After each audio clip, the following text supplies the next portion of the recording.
Hello and thanks for joining us from our studios in Israel. I'm Aaron Porras here with ILTV's Morning Briefing. There are a lot of reports going around about the indirect talks that former United States Secretary of State John Kerry administered with Israel and the PA back in 2014, and it sounds like Israeli Prime Minister Benjamin Netanyahu went too far for the rightists in his then coalition. According to a report in Haaretz, Netanyahu proposed giving settlers beyond future agreed-upon borders a choice to either move back into Israeli borders or live under the Palestinian Authority. The plan is based on the idea to avoid having to uproot settlers outside the major settlement blocks, though Israel would almost certainly make land swaps to annex major settlement blocks near the Green Line. The idea also follows in the footsteps of former Prime Minister Ehud Olmert, who was apparently interested in giving outpost settlers the same options. In the end, Netanyahu withdrew his demand. It's unclear if Kerry's document is being utilized by United States President Donald Trump in his current push for direct talks or not. A Tel Aviv magistrate's court has ordered journalist Yigal Sarna to pay out 100,000 shekels, or roughly $28,300, to Prime Minister Benjamin Netanyahu and his wife Sarah.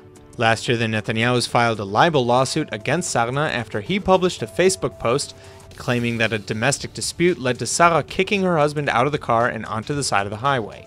For his part, Sarna did not provide any evidence or sources to back up his claim. During the lawsuit, the Netanyahus had alleged that Sarna, quote, has been carrying on for quite some time with his obsessive attempts to harm the complainants at any cost and to trample their good name out of their sheer malice and bad intent, end quote. At the end of the trial, Judge Azaria Alkalai sided with the Netanyahus, saying that, quote, the publication was at least partially malicious and ugly, intended to humiliate and shame the plaintiffs, end quote. Sarna is also a person of interest in an ongoing police investigation of the Prime Minister, dubbed Case 1000.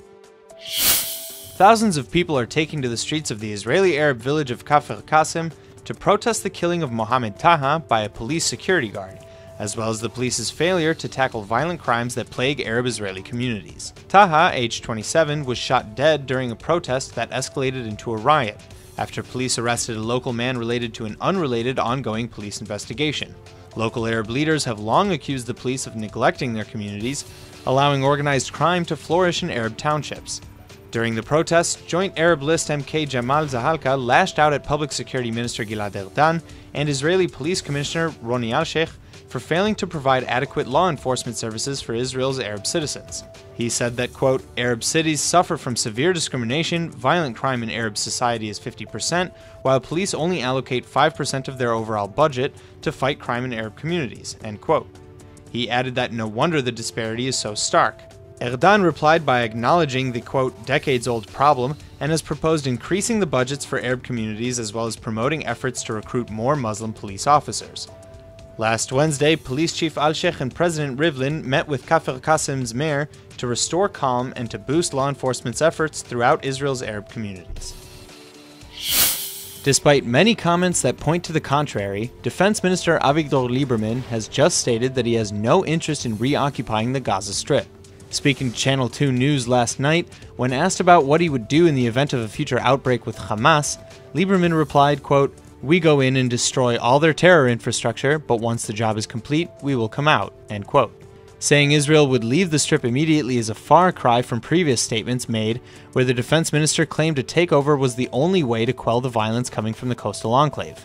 In another surprising turn of face during his interview, though he's often said that he doesn't see a peace deal anywhere in the near future, Lieberman went on to say that Israel is both the safest it's been in 50 years and the closest to a lasting agreement it's ever been.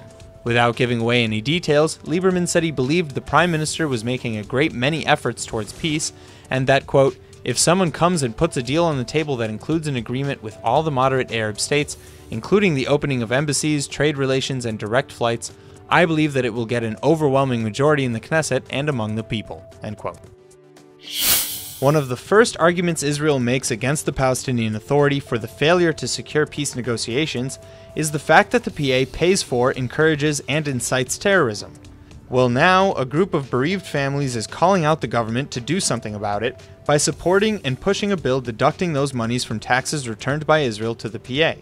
The Ministerial Committee for Legislation is set to vote on the proposed bill today.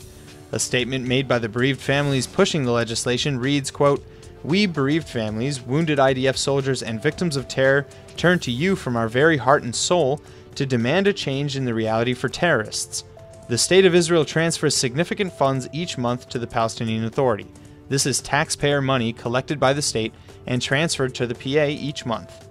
The PA funds terrorists with blood on their hands and supports terror proudly, transparently, and publicly.